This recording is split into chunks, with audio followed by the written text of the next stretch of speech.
It's okay. Okay, so this is Esley Manning, who wrote this great book called Trojan Horse, and I believe it's an international intrigue book, a thriller. And she's here to talk about it and tell us all about it. And first of all, I'd like you to tell us a little bit about yourself.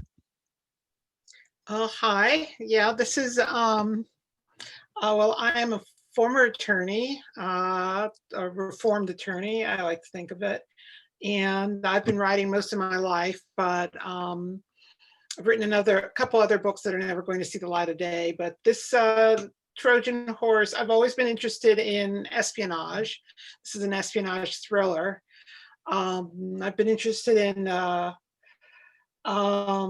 espionage since I was a kid, really, when I realized that spies and writers have a lot in common, which is they tend to keep their mouths shut and watch what people are doing, and which I did quite a bit.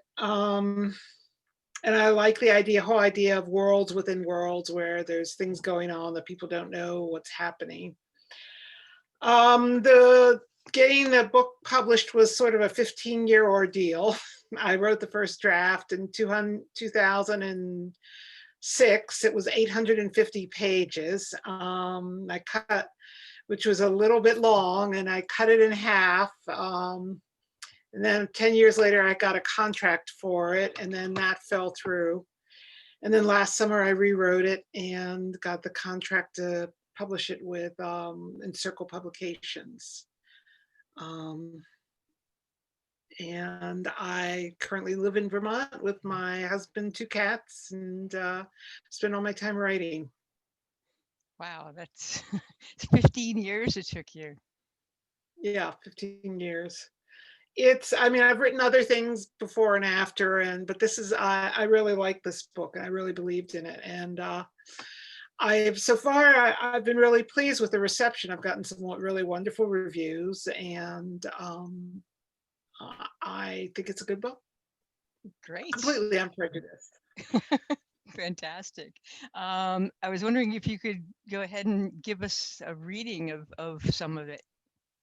Well, let me tell you a little bit of the premise. The premise of Trojan Horse has to do with the idea that the main hero, named Kolya Petrov, who's a Russian Jewish immigrant to the United States, is also works for an intelligence agency.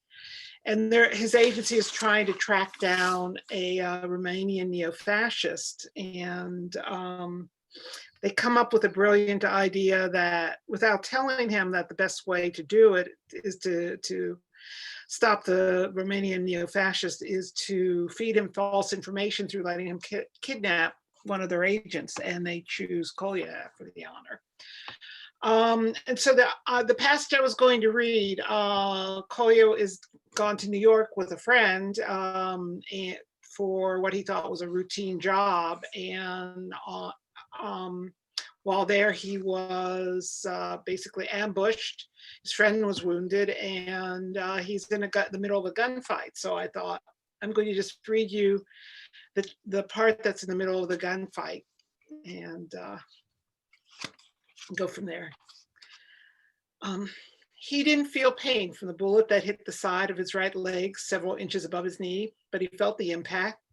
He fell heavily and his legs slid under the Lexus. Hands shaking, he returned fire. Eric fired over him. The gunman fired again and ducked out of sight. Eric, all right? There's no response. Kolya could feel the silence. Eric, either unconscious or dead, was slumped against the side of the dumpster. His leg refused to move. He pulled himself into a sitting position and leans against the cold metal. They could come at him from 2 sides, but his back was covered by the dumpster, his front by the now bullet-ridden Lexus.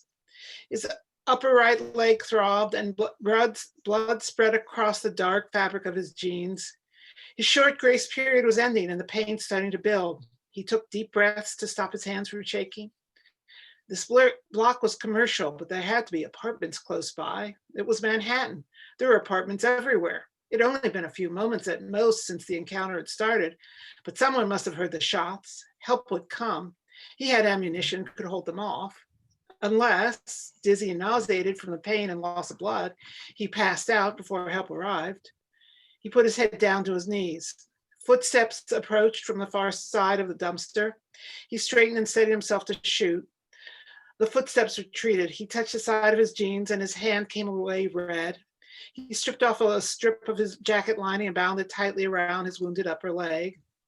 It wouldn't do much, although the pressure might slow the bleeding enough to keep him conscious until help arrived. Ibiana met, it hurt. Just how many men were out there? 2 men had shot from the left. 5 men had exited the van. He had shot one. That left at least 6. He felt a breeze against his face. What had Eric said? Something about a lovely October evening in New York? Time was running out. He had to try something. Eric would die if help didn't arrive soon. He felt in his jacket pocket for his phone. It was an exercise in futility, but he tried anyway with the same result as before. The signal was still jammed. How long had it been? You're surrounded, Petrov. Your friend is injured. We only want you. Surrender and we'll leave him alive. He had considered surrendering, but only when Eric had been conscious and able to protect himself. Kuza's men would not want to finish off Eric badly enough to risk walking into a bullet, but Eric unconscious was another matter. He had no illusions about what would happen to his defenseless friend. This wasn't the fucking Boy Scouts. He also knew what would happen to him if he surrendered. Kuza didn't obey international laws prohibiting torture. Okay. Wow, that sounds great. Now, I'm going to open it up for any questions. Does anybody here have any questions? Something in the chat. Sandy, congratulations. It's Mark. Hi, Excellent. Mark. Are any of the characters based upon people who you know in real life, if you're able to say? Well, I'll say a little bit. I mean, somewhat. Kolya is based in a lot of ways on my husband, on Jim, my husband. Without, who's not, with some exceptions. I mean, some of the sense of humor and the sort of quiet intelligence and the personality. And there's also a little bit of scored of Jane Austen in there that they both share. Chloe has a bit of an adrenaline addiction, which Jim really doesn't have. And Chloe is a bit more impatient with people who are idiots. Did you do any research on the ethnicity for the characters? How did you make them Russian? Well, I did a lot of research on Russia. I did, and a lot of the action takes place in Romania. I did a research on Romania and Romanian culture. One of the interesting things that I found is I have my villain descended from Vlad the Impaler, who we all here in the United States think of him as a villain and equate him with Dracula. But in Romania, he's actually a hero. He's a national hero. They think he unified the country and held off Turkish invaders. So it was sort of interesting to see how someone who could be so regarded so differently in different countries. Excellent. So impressed, Sandy. I can't wait to get it. Congratulations again. Thank you. Thank you. Yeah. Go ahead. Have you, it's Gary here. Hi, how are you? Hi, Gary. I'm excited. I got the email that it's on the way, so we're all looking forward to the actual book itself. As Mark was saying, in terms of research, in terms of the story itself, did you do much research? I know there was something about torture or something I had heard that you talked about. How did you research that? Well, there are actually books on,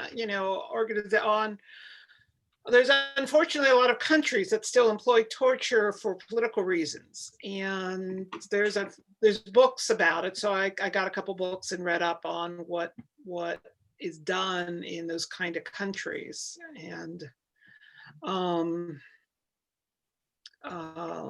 mean,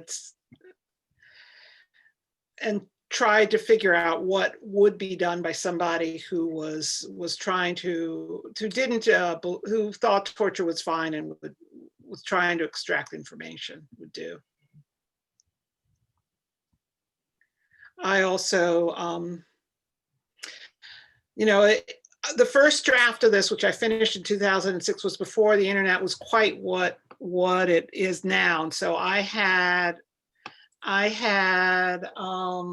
about 20 books on the CIA, the NSA, the Romania, spies in general. I had books on the Mossad, which has one of the best spy organizations in the world. There was a lot of research. Oh, we're excited. Well, I'm excited that you're excited. I know you said earlier this started off as a much longer book and that you're already working on the second in the series. Did you just truncate it and carry it over, or is it a completely new write? It's a completely new book. What happens when you write a book, especially for the first time, there's a lot of background. I feel like almost like Kolya is a real person and I could tell you all about him. Like, for example, that Petrov is not a Jewish last name, but his grandfather, on his father's side was named Petrov. So he had 3 Jewish grandparents and 1 non-Jewish. And so I had all this background in there, which one of the faults of first-time writers is they often put too much stuff in there that isn't real. It's really interesting to me as a writer who's creating this world and creating characters, but it slows the story down. And back when I first wrote it, I gave it to a couple people to read who came to me and said, well, it took me a while to get to page 300 and then I couldn't put it down. I said, well, I guess I better do something about the first 300 pages. So the new book is a completely different story though. Maybe you can tell us a little bit about the writing process and the interaction with the agents and the publishers and how all that works, because it's all kind of a black box to most of us who read. Well, it's when you first write a book, the first time I wrote a book, I had no idea how the business worked, and it's kind of a revelation. They call the big 5. There's 5 big commercial publishers. I'm not with one of them. To get into the door with them, you have to get an agent. So how do you get an agent? You send out query letters. And you hope somebody, your book will catch their eye and that they will maybe pick you up. Now, interesting story, my book, when I cut Trojan Horse from the 850 down to 450 pages, I submitted the first 50 pages to something Mystery Writers of America used to have, what they called a mentor program, where you submit the first 50 pages and the top 3 submissions had an agent read them. So I was number one, and I not only got an agent to read it, but she immediately took my book. Now the amusing thing about this is I'd already queried her cold. I sent the same stuff that she just threw it out. But once I went through the process and I got the agent. Then the agent then sends it out to a bunch of other publication, the book sellers, and then they decide if they're interested or not. And the first round, 2006, I got some really nice rejections saying, really good book, great characters, and we're not publishing spy thrillers right now. Which is one of the reasons it went on the shelf until about 2013 when I took it out, redid it, took it with me to a conference where this time I decided to go directly to the editors of some small publishers, and I got some interest. And then I got a contract, and then that fell through because the small publishing companies are come and go. And that particular company decided to, they weren't going to publish in the mystery field anymore. And so they closed up shop, and I never published with them. And then I got this new contract last summer with Encircle, which is a very, I think they're a great publishing house, but they're small. And so, you know, they're getting started, and I'm hoping to grow with them. I'm hoping to do, I have 2 more books lined up with them too. Fantastic. Can you tell us a little bit more about the 2 books, or are you sworn to secrecy? The second book, I mean, at the end, I'll let you in on the end. Coy survives Trojan Horse, which you don't always think he is, but which you might guess because it's a continuing series, and it would be kind of awkward to kill off your protagonist in the first book. But in the next book, he is out of the agency and recovering, and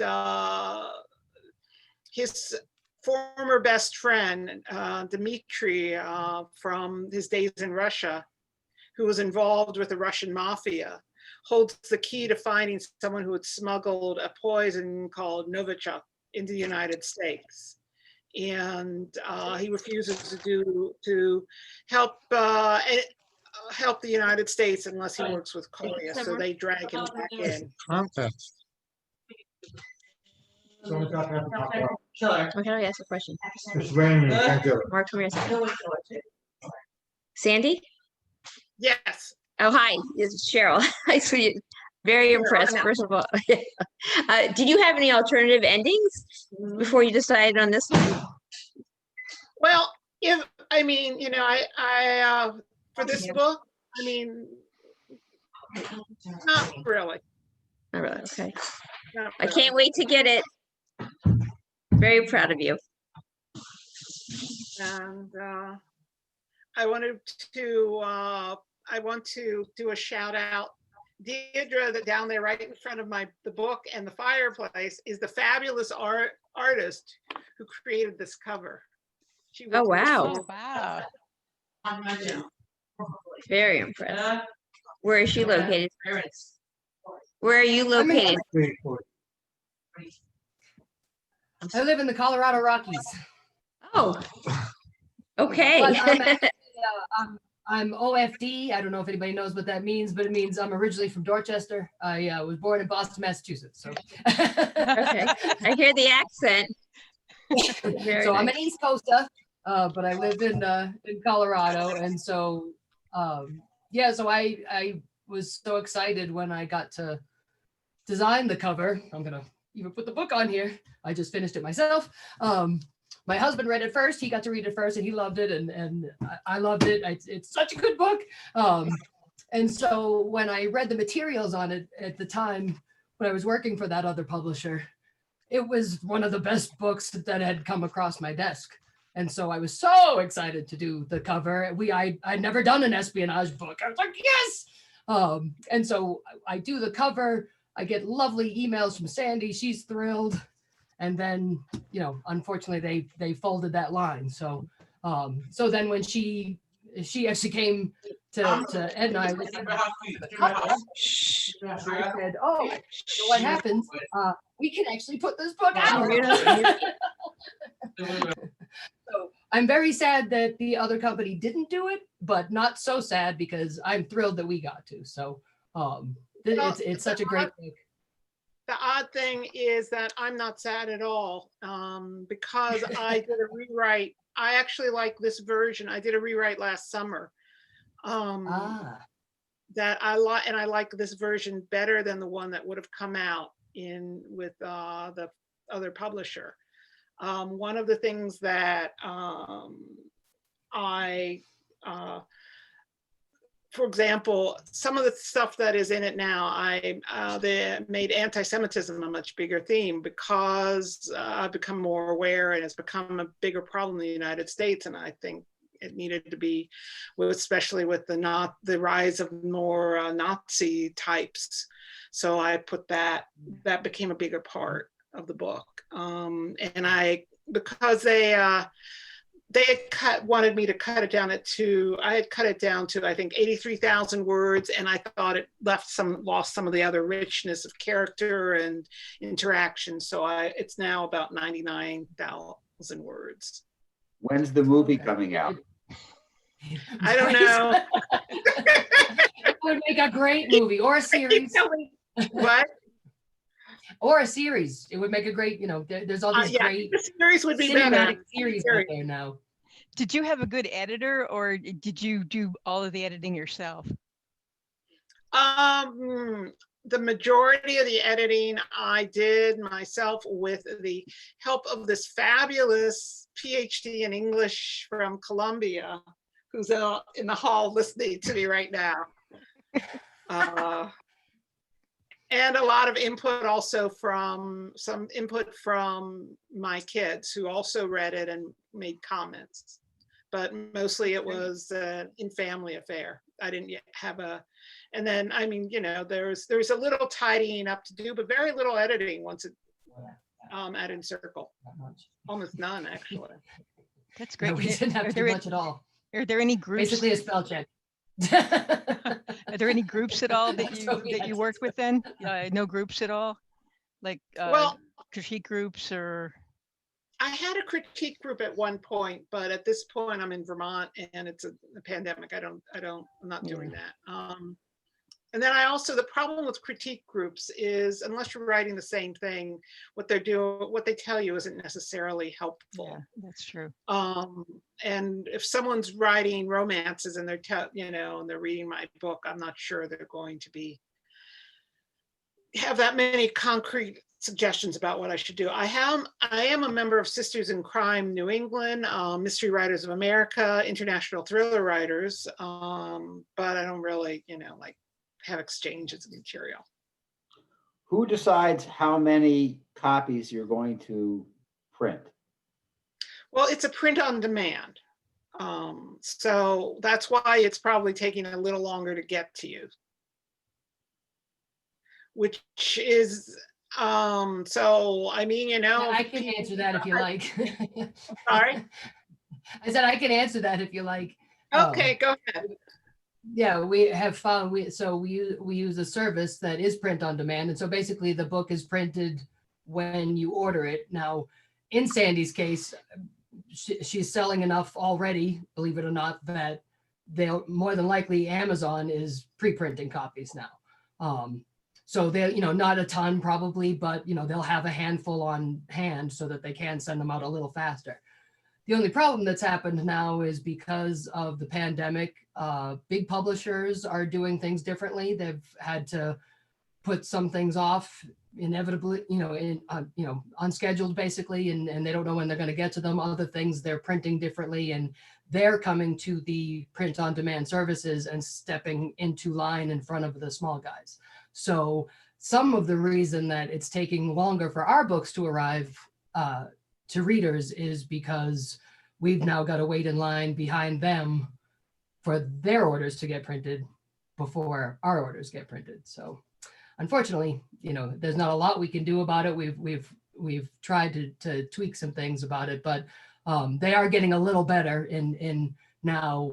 I think now that they've sort of figured out how to organize it all. But at any rate, it's taking anywhere from 3 to 10 days for books to arrive once you order them. So, but that is, sort of the downside, of course, of print on demand. But for us little guys, we can't necessarily print 100,000 copies at a time. So, but I am confident that we might get to that number.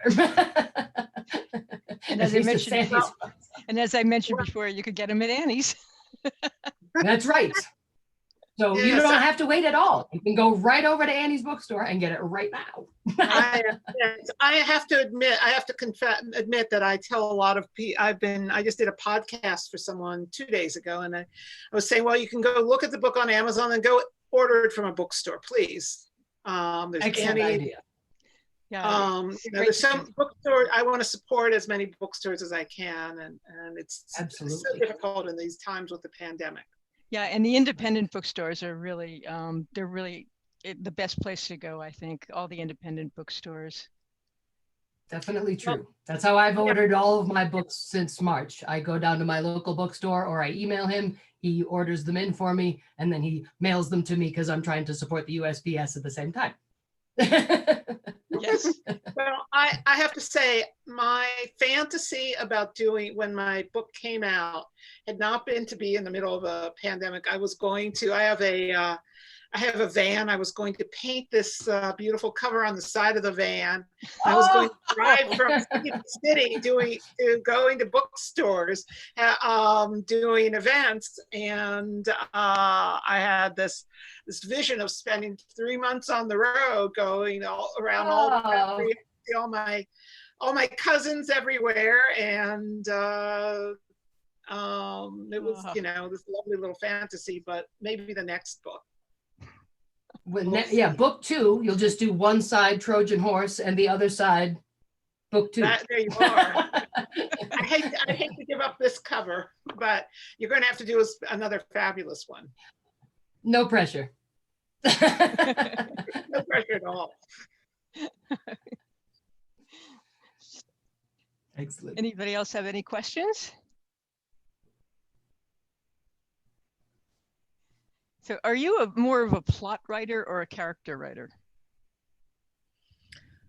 I don't know. It's so intertwined with me because I'm not, if I don't like the characters, I don't care about the plot. I mean, I have very elaborate plots, but what makes the plots interesting is the characters are always facing choices that reflect on who they are. And so I can't separate the two out, but I think it's very, my books, although there's a lot of intricate plotting, they're very character driven. They're very much about who the people are and what the choices they are making. Okay. Would you think so? Deirdre, you read my book.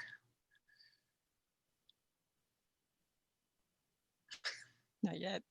I muted myself. Yes, I would agree. That's the thing. I love espionage books that create characters that you care about. And right off the bat, I find myself rolling Kolya's name around my tongue. Kolya. I just like even saying his name. But yeah, you get to know why he is, who he is, or at least some of that. You've been good enough to save some of it for the next book too. But I love that you get to know him Turn the volume. and care about him as an individual, his girlfriend, some of these outlying characters and stuff. And so that's like huge to me. If I don't connect with characters, as Sandy said, what difference does a plot make if you don't care about who's in the plot? So, but the plot is it's awesome. So yes, she does both. She's multi-talented. Well, I'm not going to share my copy with any other members of the family. I have to make them buy their own. That sounds like a good plot to me. Plan to me. Buy it from Annie's. We have it now. Yes. That's right. In Sandy, Worcester. oh, sorry. Go ahead, Cheryl. Just a quick question. Did you make an outline before you wrote the book? Well, here's this.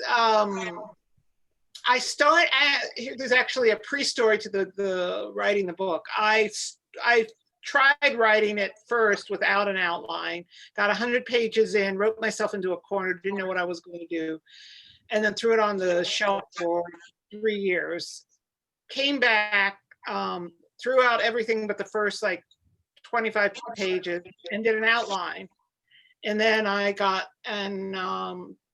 that's when I wrote it in a year. I always write an outline, but then I deviate. I do deviate from the outline, but I have to know sort of where I'm going to get before, even if I'm going to deviate. It's sort of like, I have to have a map. If I'm going from Vermont to Florida, I have to have a map to get there, but I might take a little side trip occasionally. Makes sense. Okay. Yeah. Some writers say, and I actually do this myself because I do a little writing, that their characters kind of sometimes tell them where the story is going. Does that happen to you at times? Well, it's not so much that where the story's going, but I mean, I sometimes, the thing is, hate to admit it because you don't want to be carted off in a white Yeah, jacket. exactly. But there are times when I'm starting to, I'm having Kolya do something, and it's almost like I can feel him say, "Stop that! I wouldn't do that." And I say, "Oh, would you? Come on, you would." And he said, "No, I wouldn't. Stop it." So I have to go back and take it out because he told me he wouldn't do it. And but the plot really is plot's sort of independent. The characters don't tell me what happens with the plot, but they tell me. I do have things where they would tell me what they would do inside that plot, because as I say, a lot of it is choices people make. Right. Okay. Great. Any more questions out there? Well, I guess that's it then. I'm sorry? Nope. Well, I'm just looking forward to getting my copy. Well, All right. Well, you. I thank you everybody for coming, and thank you, Annie's, for having me. Well, thank This you was very great. much Thank you for for doing this. It was great. I really enjoyed this, and I'm looking forward to reading the book myself. I haven't read it yet, but it sounds fantastic. Thank So, yeah. So really appreciate your doing this, and looking forward to the next book. Also, it sounds you. Me great. too. Okay, thanks a lot. And Love you. thanks for coming, everybody. Bye. Bye. Bye.